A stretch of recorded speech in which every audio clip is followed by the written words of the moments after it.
The name of this tape is Change Agents, and deals with one of the most important things that's going on in America today, that has ever gone on, if it will go on, and has been going on in America now for about 40 years, at least since the days of World War II. The change agent is somebody who teaches in school, the grade school, middle school, and junior high school. We call them junior highs, they call them middle schools now, and the high school. And the change agent is a member of the National Education Association whose job in life is to change your child and convert your child into a certain stereotype clone. Temporarily, up to now, the results of this cloning is what we call the New Age or Aquarius movement. But it has long roots back into education, the public school system, for years and years and years. The change agent comes from this idea. It comes from the idea, hard for some of you folks with very little philosophical background to understand this, but it's from the idea that the only sin is refusal to change. The idea is evolutionary, and it's built on the idea there can be no progress without change, and change is automatically progress, even if it's a change for the worse. Because eventually the change for the worse will become the change for the better. Every cloud has a silver lining, and so forth and so on. As dark as night is just before the dawn, all that business. But the idea is the only sin is standing still. So the great cuss word to the change agent is the reactionary.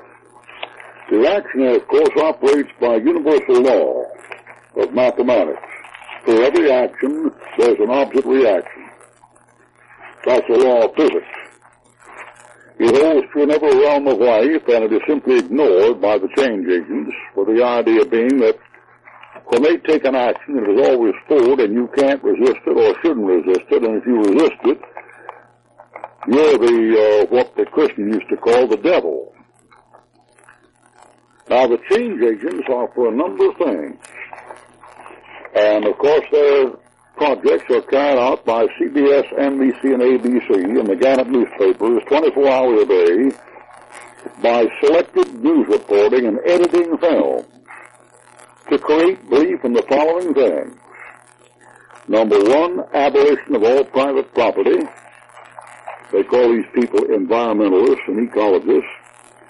The abolition of inheritance. That's communist. The abolition of patriotism. That's communism or socialism. The abolition of all religion. That's atheism.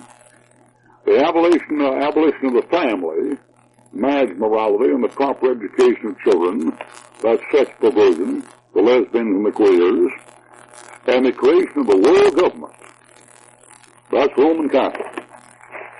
And of course in the Bible it winds up satanic. Now I'm citing from a work called Newswatch Magazine. And this is May-June volume 1990. Published in Bridgeton, Missouri. Zip code 63044. First of all, we have what we call the Carnegie Endowment for International Peace. Page 4. Norman Dodd was Director of Research for the Reese Committee's investigation into tax-exempt foundations, of which the Carnegie Endowment is one.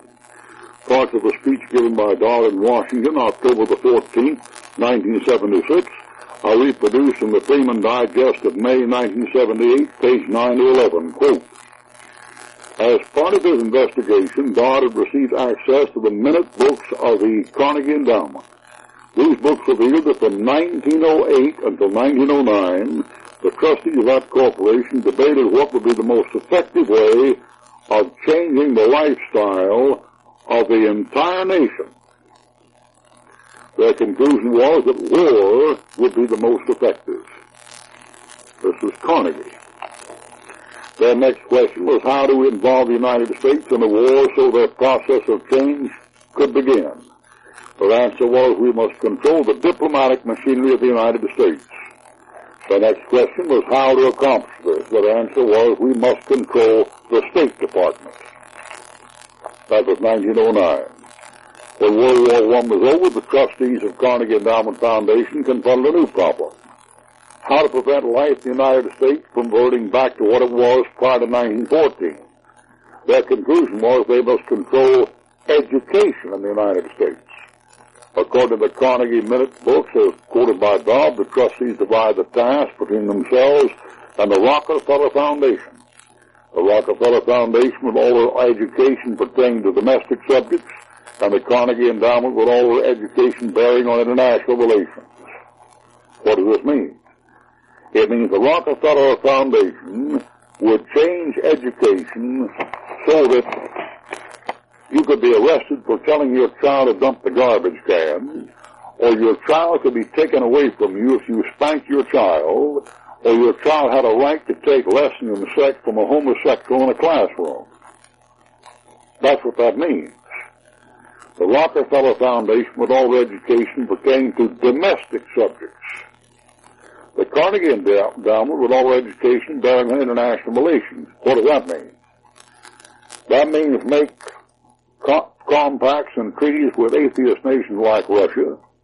That means loan them millions of dollars and help them out to enslave the world and stay friends with them at any cost.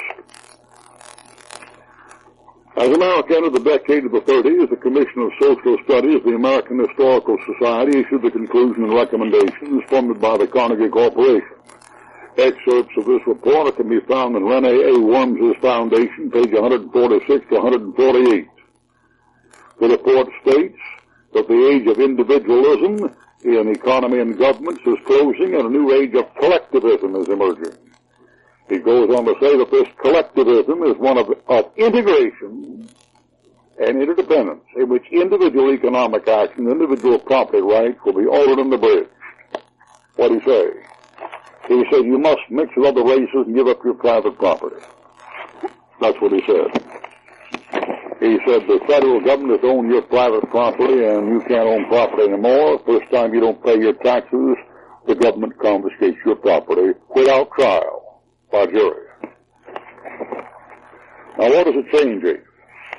A change agent is a person, organization, or institution that changes or helps to change the beliefs, values, attitudes, or behavior of people without their knowledge or consent. That's an underground agent. Now, when you find the word values here, it means morals. Values is the word used by the National Education Association to get rid of right and wrong. Instead of saying anything is right or wrong, you say it has value, or it doesn't have much value, or little value, or has a lot of value. That is, sex perversion as a lifestyle is a good value if you're a sex pervert. Carried, of course, to the logical end, it means that when Oswald shot Kennedy and killed him, he did a very good job because his lifestyle was of that nature.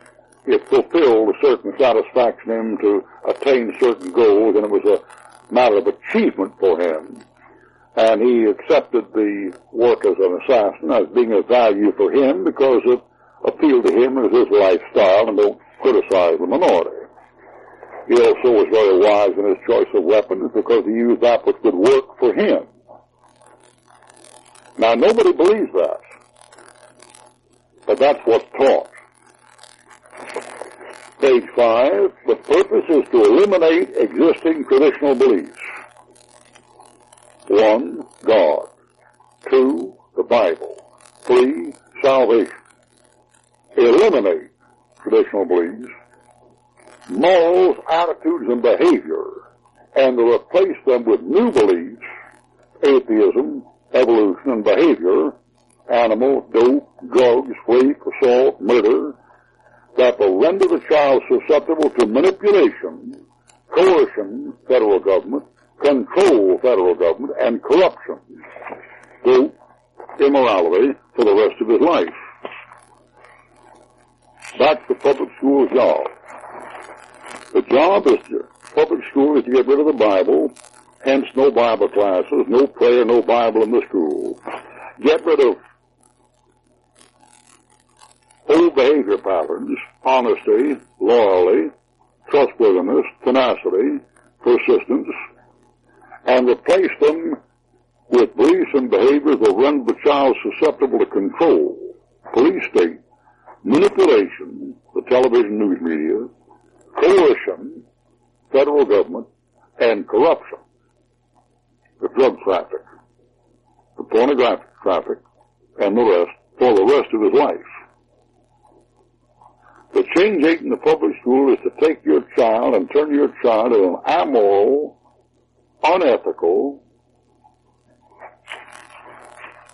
stupid clone who can be manipulated by television. Page 5. Because of the wicked Verstappen Supreme Court decision, 1942, the result is that local school systems are mere administrative agencies of state or federal governments, and local boards of education are merely window dressing. Therefore, it would be more accurate to call such places government schools. We call it the federal jungle. It is no longer a public school. It is a federal jungle. Or to be even more accurate, they would be called government centers of indoctrination. What's that? Doctrine.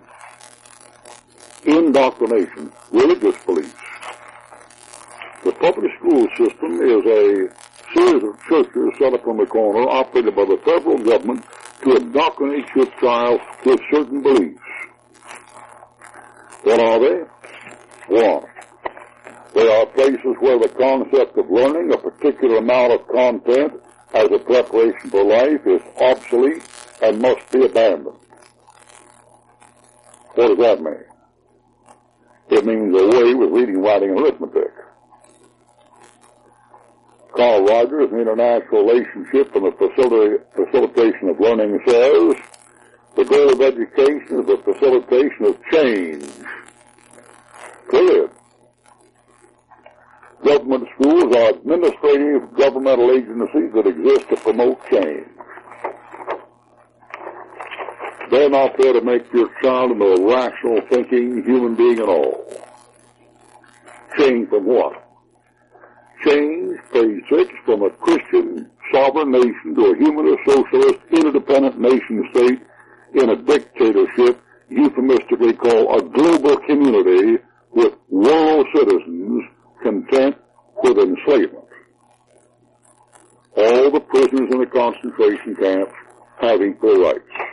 There's no discrimination in the concentration camp. Under political socialism, there is collective or government ownership and control of all production and distribution of goods and property. Page 6. The religion that's to be taught in the federal jungle is humanism.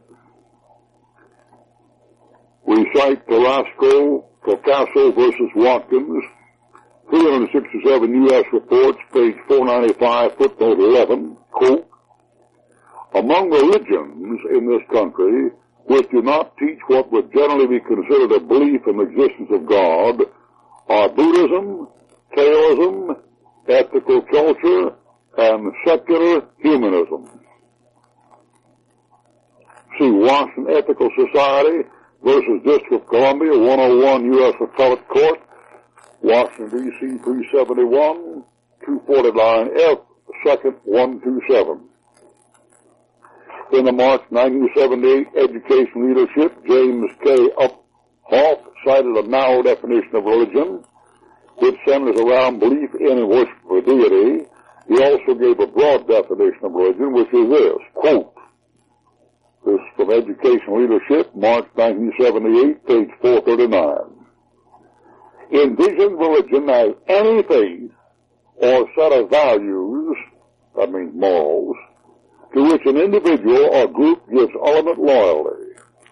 Ethical culture, scientism, secularism illustrate this concept of religion.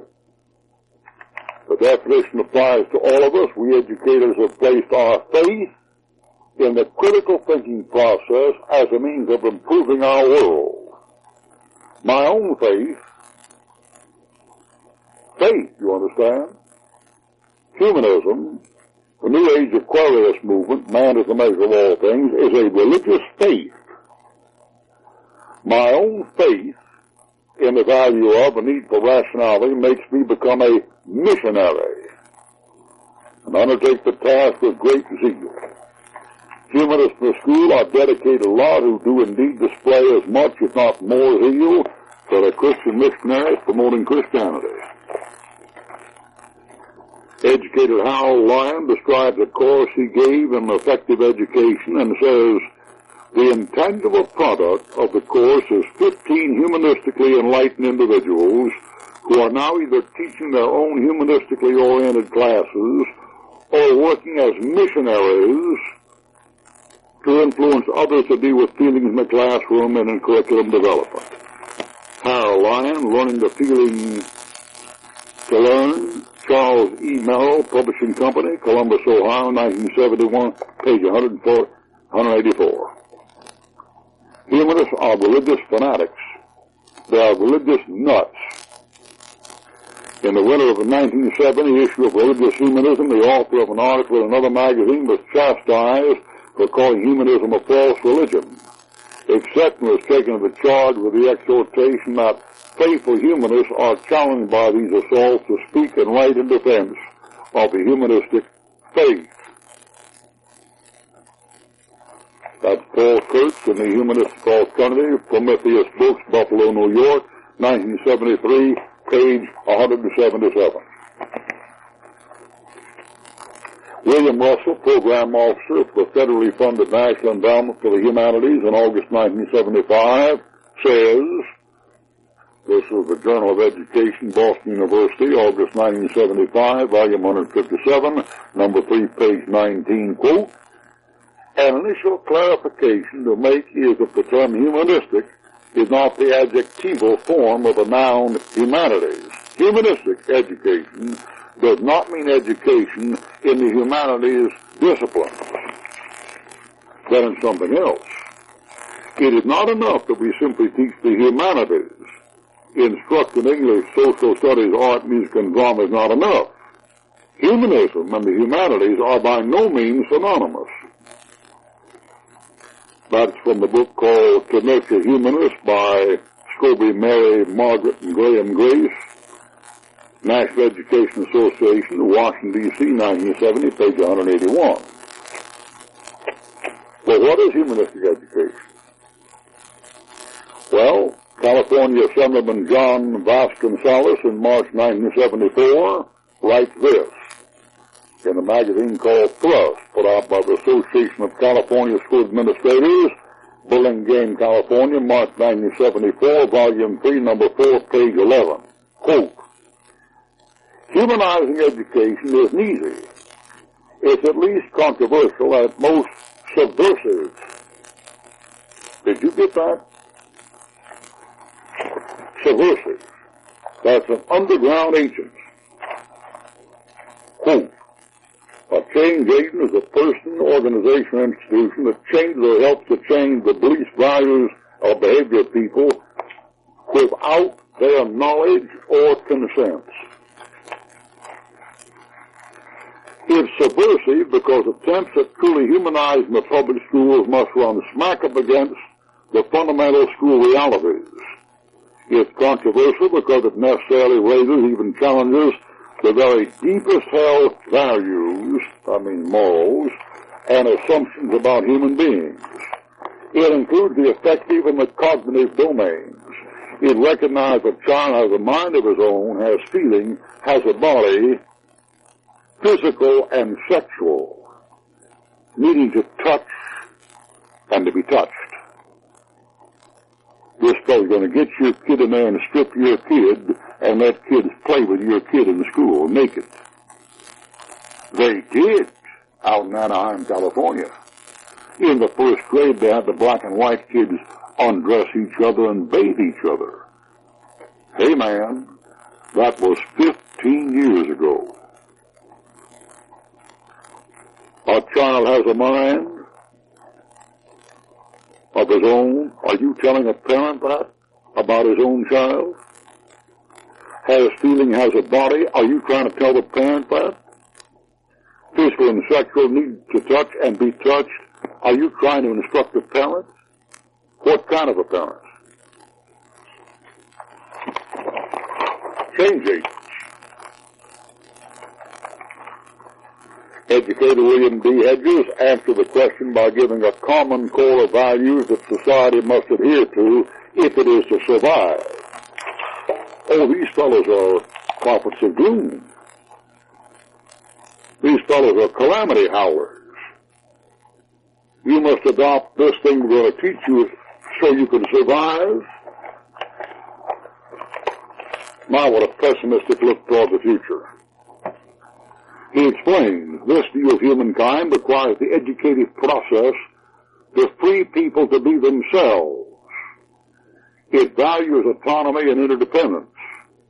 It decries the imposition of constraints and conventions which can retard the individual's growth. And you know what he said?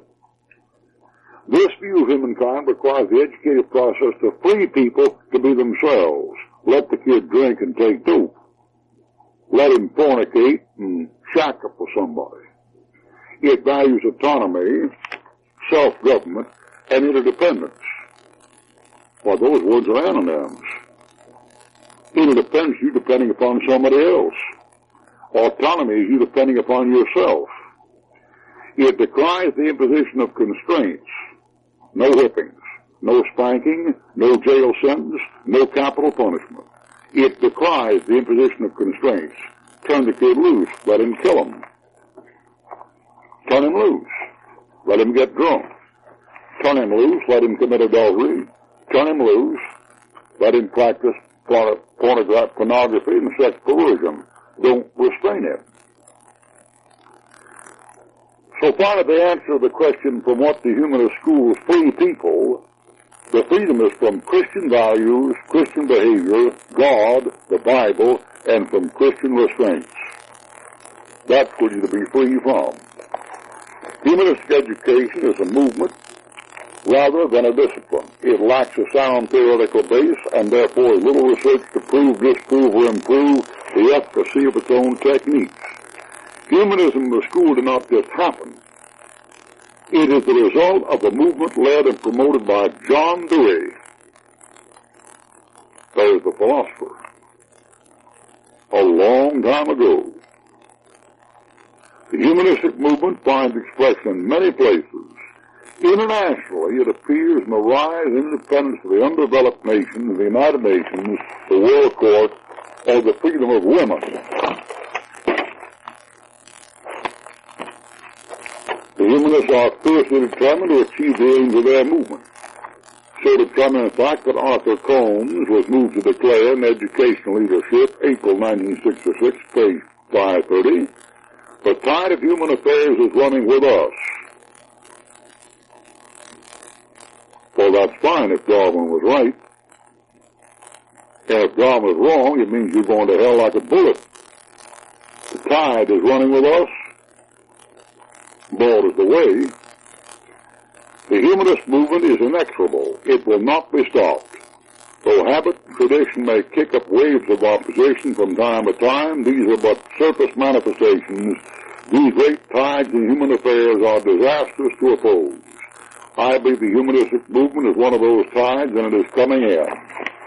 Meaning what? One world government under the Antichrist. Revelation 13. Higher up, we have California Congressman John Edwards, page 9, who on October 23, 1973, says in Humanism on Capitol Hill, Los Gatos, California, I wish I was able to tell you that the Humanist Manifesto, too, has been read by 535 members of the Congress, by the Supreme Court, by the CIA, by the Pentagon, by all those various people at 1600 Pennsylvania Avenue, and that third they have declared unanimously that henceforth it would be the cornerstone of American foreign and domestic policy. You see why? Because it's completely unconstitutional. I wish I could say that, but I can't. Does not mean that this very important document is not on Capitol Hill. that is not going to have a great deal of influence in the dialogue that will go on for many years. The Supreme Court already considers the Humanist Manifesto the cornerstone of American policy. Whereas the same court decreed there should be no prayer Bible in the government schools. Of course. What about the abortion decision? The Supreme Court has made many decisions that are supportive of human beliefs.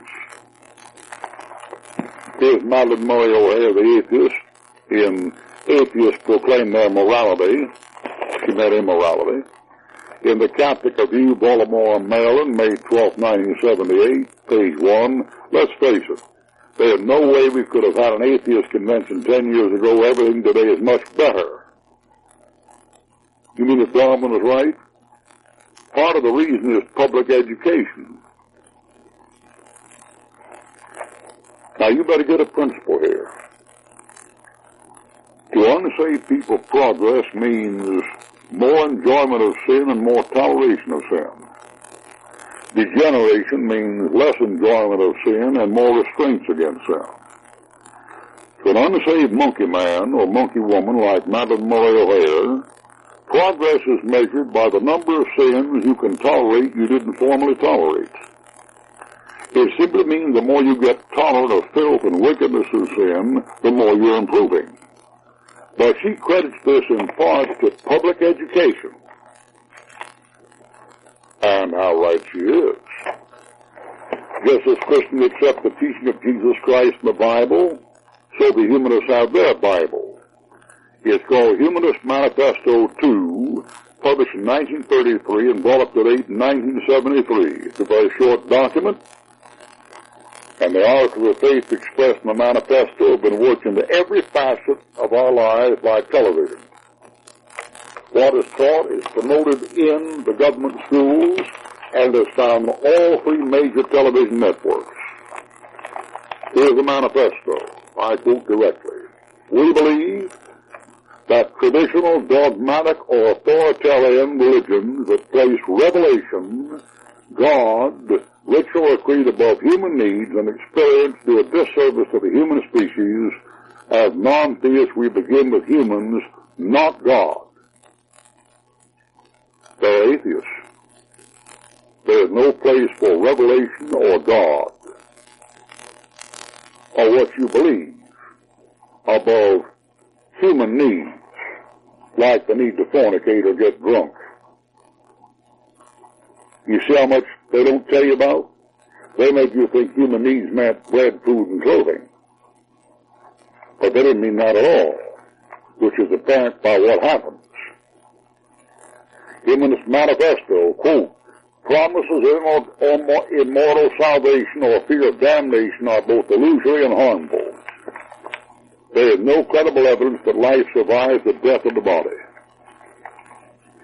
Promise of immortal salvation, that's Jesus Christ, clear through Matthew, Mark, Luke, and John, or fear of damnation, that's Jesus Christ, clear through Matthew, Mark, Luke, and John, are illusory, he's a liar, and harmful, he should have been crucified. There is no credible evidence that life survives the death of the body. There are 500 eyewitnesses. If 500 eyewitnesses all testified to the same fact in court, you couldn't overthrow the court ruling in the highest court in the world. 500 eyewitnesses saw him come up from the dead, and the laws of jurisprudence say if the eyewitness testimony of people is reduced to writing, and at that time no evidence is produced against their testimony, and since that time they have not been proved to be conclusively wrong, the evidence stand as written, and cannot be overthrown. There are not many bad people who saw the birth of Abraham Lincoln. He might have been an impostor the whole trip. There's not that many people who saw Martin Luther King get shot. He didn't get shot at all. No credible evidence. 500 people, and he ate and drank with 40 of them. He ate and drank with 12 of them for 40 days and 40 nights. No credible evidence. Humanist Manifesto. Ethics is autonomous and situational. needing no theological or ideological sanction, we strive for the good life here and now.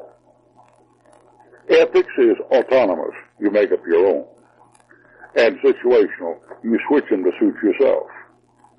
That's called situation ethics. You know what that is? That's the law of the jungle. Me first, you next, dog eat dog.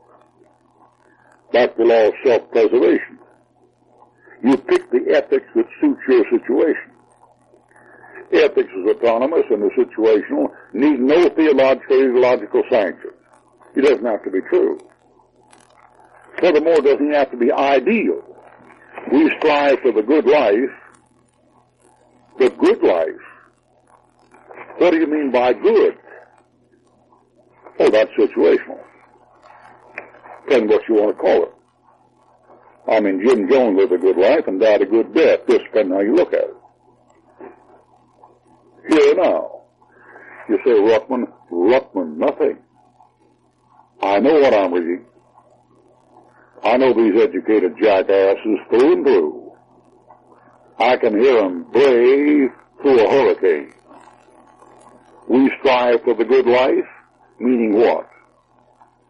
Not one cotton-picking thing on the face of this earth. Meaning what you think is good for you. Dog eat dog. Humanist Manifesto. We believe in maximum individual autonomy. Of course they don't. They're against preaching on the street. They're against tract distribution. They're against carrying a Bible to school. They're against praying in school. Maximum individual autonomy? Don't be ridiculous. They don't believe in that. Humanist Manifesto. The right to birth control, abortion, and divorce should be recognized. But no right to preach on the campus. The right to birth control, abortion, divorce should be recognized. But no right not to vote on the income tax. The right to birth control, abortion, divorce should be recognized, but no right to choose what school to go to. The right to birth control, abortion, divorce should be recognized, but no right to keep you out of school, your kid out of a school where the teacher is a homosexual. Why, these people are nothing but jungle animals. They believe that might is right. They're fascists. Neither do we wish to prohibit by law or social sanction sexual behavior between consenting adults. Individuals should be permitted to express their sexual proclivities and pursue their lifestyles as they desire. That means they should have access to your 6, 7, 8-year-old children in the bathroom all during the school day, as they desire. If it's just consenting adults. Oh no, they've gone a long way since then. They've moved way down to 13, 14, 15 years old. What if two consenting adults want to strip and commit fornication in the street in broad daylight? Or sodomy in broad daylight, like they do in Key West, in front of your children? What rights do you have to protect your children? None. In most states, minors can obtain contraceptives, treatment for venereal disease, and have abortions, all without parental consent or knowledge. Children can be directed to such services by a school counselor, by any change agent of the school who by law is allowed privileged communication with students. Schools teach children they have a right to express their sexual proclivities, to be queers or normal. If, as a result of pursuing their rights, they become infected with venereal disease, or if contraception fails or is not used, then such minor problems can be fixed with backup services and parents will never know. Consenting adults? Don't get us. Humanist Manifesto. The individual must experience a full range of civil liberties, with the exception of preaching on the street. The individual must experience a full range of civil liberties except the right to tell who can come into his restaurant and who can't. The individual must experience a full range of civil liberties except he can't hire and fire the people he wants to hire. Who are these incredible religious hypocrites trying to kid?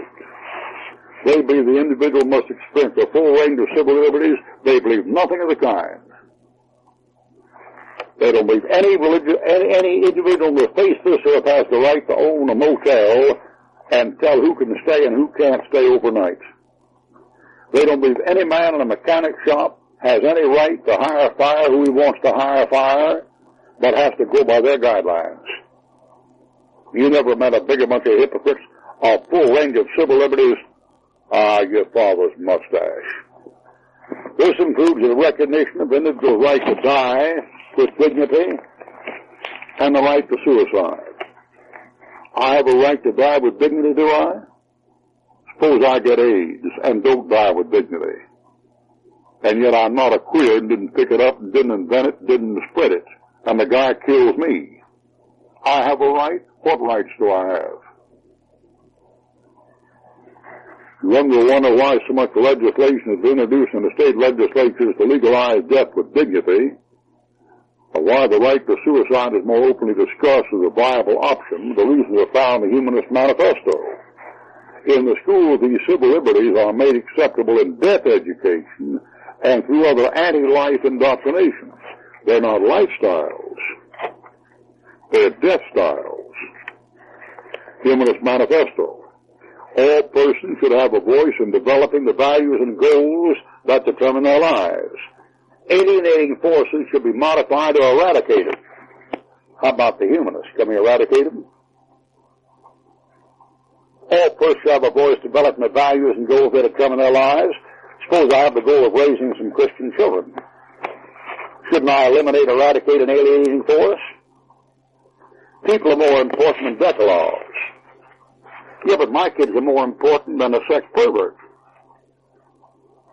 You see these jungle bunnies? These fellows are jungle, primitive, dog-eat-dog, might makes right fascists. All persons should have a voice about the values and goals of some life. My goal is to raise a Christian family. Alienating forces, like the public school system and the humanists, should be modified or eradicated. But if I went by their manifesto, I should be interested in wiping them out. People are more important than Decalogues. Yes, and people are more important than a bunch of crazy, cock-eyed hypocrites who don't know what they're talking about, especially my children. This particular article of faith is more devastating than realized at first glance. The purpose to help children find their own values, meaning the values of the humanists. In reality, these programs are designed to implement the humanist belief that all persons should have a voice in developing the values and goals that become in their lives, but values education declares that parents are no longer permitted to put the value in the child. The humanist puts the values in the child. What for? To replace the 10 Commandments. Quote, people are more important than Decalogues. You know what Decos means? Decalogue, that's the 10 words. Thou shalt not kill, thou shalt not steal, thou shalt bear false witness. So these commandments are eradicated from the public school system, and you're not allowed to even print them in the public school. You can't even hang them on the walls of a public school in America. You can't tell a child publicly in a public jungle culture that it's wrong to steal. You can't tell him that. That's the Decalogue. You can't tell him it's wrong to commit adultery. Situational ethics allows it. You cannot tell him it's wrong to bear false witness. He can make up his own mind when he wants to lie and when he doesn't want to lie. That's why the fellow said people are more important than Decalogues. The Decalogue is the 10 Commandments. So what he was saying was, what you need is a whole race of people raised without the 10 Commandments, because they are an alienating force and they should be eradicated. People are more important than Decalogues. Alienating forces should be modified or eradicated. So what they do, they eradicated the 10 Commandments. You can't find them posted in one public school in America. One AACL lawyer defending a thief in a trial insisted the 10 Commandments be taken down off the wall of the courtroom because they were prejudicial against his client. Because they said, thou shalt not steal. And after all, people are more important than the Decalogue. You know what he meant? He meant immoral animals are more important than moral regulations. So you eradicate the moral regulations, and then you produce the animal who makes up his own regulations. Dog eat dog, me first, you next. Humanism is a practical or polite term for atheism. And what it means simply is that one of these fellows thinks he's his own God, and he's appealing to the devil in you that makes you think you're God, to act as God and get rid of God. That's the Humanistic Manifesto, the Humanist Manifesto. That's why they can't tolerate the Ten Commandments even being posted on a wall. Because they want to steal, they want to bear false witness, they want to commit adultery, and when the situation is just right, they will. Why? Because they're under no moral restraint. Moral restraint for them is an alienating force.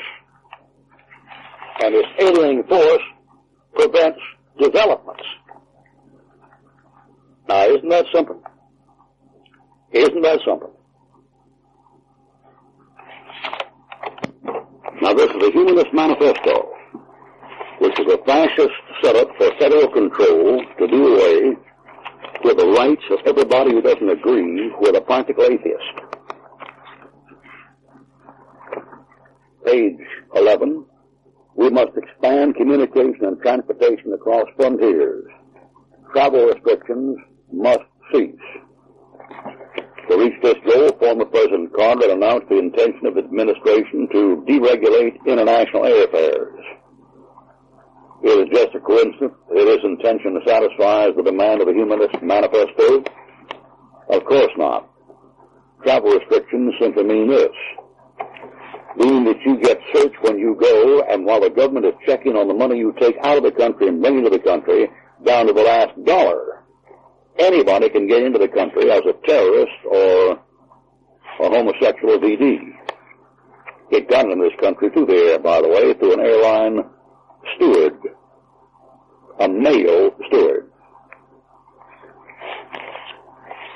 In other words, the travel is not going to be restricted, but you can't take anything out or bring anything in without the government having it on the computer. Humanist Manifesto, page 11. The world community must engage in cooperative planning concerning the use of rapidly depleting resources. The planet Earth must be considered a single ecosystem. Excessive population growth must be checked. Now, do you see all this must be? The planet Earth must, the growth must, we must expand, we must. You know what that is? That's an order. That's mandatory. That is an absolute monarchy, a total dictatorship where you have to or else. That's your Humanist Manifesto. We must do this, we must do that, this must be this must be that. It's enforced rules and regulations by practical atheists on every area of your life. And as you know by now, this is the public school curriculum. This is being taught in grade school, as well as middle school and high school. Now let's see what the man actually said. The world community, you know what that means?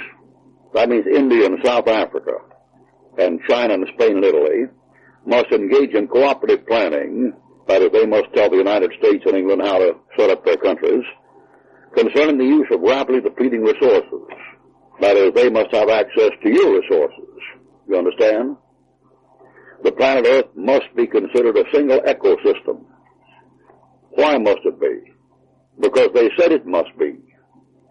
Excessive population growth must be checked. How? By murder and abortion. Excessive population growth must be checked by artificial means of stopping birth, contraceptives, running contrary to the, quote, religious faith and beliefs of well over 800 million people. So what are 800 million people alongside these dictators? Nobody. Another dogmatic religious fiat is delivered as an inquisitorial decree by the Religious Council of the Humanists. Quote, exploitation of natural resources must end. You see why there's an energy crisis? The crisis isn't that there are any natural resources. The crisis had to be created to satisfy the humanist demand for cooperative planning to save depleting sources. Exploitation of natural resources. You know what that means? I mean, never take these fellows for what they say. They're the biggest liars in the face of the earth outside of the Bible correctors and revisers. They give any pope a run for his money in this world for just out-and-out lying. You know what they mean by exploitation of natural resources must end? That is, you stop it or you go to jail. That's all of the story on this side of the tape.